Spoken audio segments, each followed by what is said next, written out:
All right, actually, Manila Rice, I will go to you. But time has flown, and we're wrapping up our segment here. And I wanted both of you to have some final comments. But clearly, this song about the Oscar Grant shooting, you mentioned Abdou Diallo, Herman Bell, and others who have met such an unfortunate fate at the hands of the police. And we also know, looking at the incarceration rates here in the United States, this is a huge problem, particularly for black and brown youth. So there's incarceration, there's driving while black and brown. And then there's also some hope in terms of the kind of level of organizing going in within prisons. The strike in Georgia that happened, amazing. The Aaron brothers and black men organizing together, it was just amazing. And then the hunger strike at Lucasville. So I wanted you to talk a little bit about the work with young people as it relates to the issues of incarceration and policing and that sort of thing. Well, first off, I wanted to say that song was a collaboration between Bamboo and Kiwi, so big ups to Kiwi. That was his verse that you just heard. He's also an organizer. I'd just like to say that as far as the Oscar Grant case goes, we saw that as basically not just an isolated incident, but very indicative of what's going on globally. And it's not just a civil rights issue, it's a human rights issue with basically the system shooting down and killing and oppressing young people of color around the world, whether it's the U.S. military or the police force in the United States. It's all, meant to repress people who are just fighting for their basic rights. And I think it's really inspiring to see what's been happening with the solidarity between different gangs inside prisons who are really seeing that they come from different backgrounds, but are really under the same system of oppression and have a similar enemy that they can unite against, instead of being led astray into something which is counterproductive. And I think Bamboo has a lot of experience with this, growing up in Watts and his background. Well, the thing is, too, is that what I think we need to recognize, is me coming from a gang background and a lot of my fans being gang members, is that gangs are organized youth, black and brown youth, in communities where they're not meant to survive, which is a phenomenal thing. The unfortunate thing is that the goal of gangs is very capitalist. It's very profit over people, very and it's done with the gun. When you take the larger culture of war and it's going to trickle down to these subcultures of youth that feel that I need to get rich. And then when these corporations put hip hop out on the radio, and all you see is get rich, money over bees, and da da da da da, then it's going to reflect in the youth and their upbringing. But I'm not one of those organizers who turns away from gang youth. As a matter of fact, I grab them and I pull them in and I say, look, you guys are organized. This is great.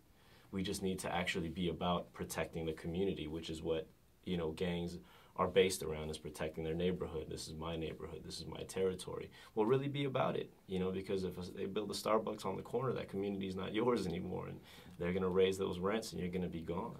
And that's what we're starting to see, even with the prison gangs, is that level of organization, that hierarchy, is one that organizers, grassroots organizers, nonprofit organizations can really learn from, because there's accountability there. Yeah, just pushing our time here a little bit, because this is your point is so vital. I remember after the Rodney King verdict and the rebellion, broke out, and after that rebellion, some of the work I was doing around the serial murders of women in South LA, and meeting with some of the gangs, at the time it was a truce being negotiated. And I remember those young people telling me, Margaret, they call us gangsters, but this is a gangster state. I've never really forgotten that, because, first of all, they were very clever, and very brave in a odd sort of way. And one could only imagine that if that bravery and that knowledge and information were channeled in another direction, I mean, this would be an unstoppable force, because these were people ready to face down death. But what for? And I really wanted you to comment on that, because we do see in the wider society problems being solved by going to war and occupation and bombing people and training young people to be killers on the one hand across the ocean, but when you come home, you know, that's wrong, but it's right in another kind of situation. Bamboo. You know, what we're finding here is, again, this is a systemic issue. That's really what it is. There's a system in place that's allowing these police officers to kill our youth and get away with it. Obviously, Officer Johannes Messerly is going to be free in a few months. I mean, and he's got away with murdering somebody, and we all saw it, and we all saw that it was cold-blooded murder. No, I mean, I don't think that's disputable at this point.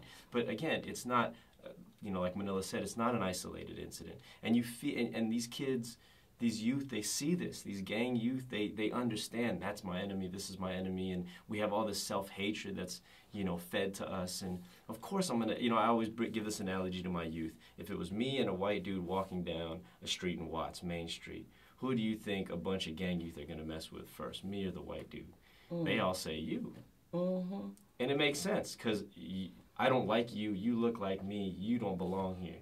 They're not worried about the white guy. They just, you know, he's out of place, but that's not their concern. And that's really that self-hatred. That's what we need to combat, you know. And then this get rich, you know, this need to be quote unquote rich and wealthy in order to survive or make it. When really it's just about organizing the people, and then from there, great things will happen, you know.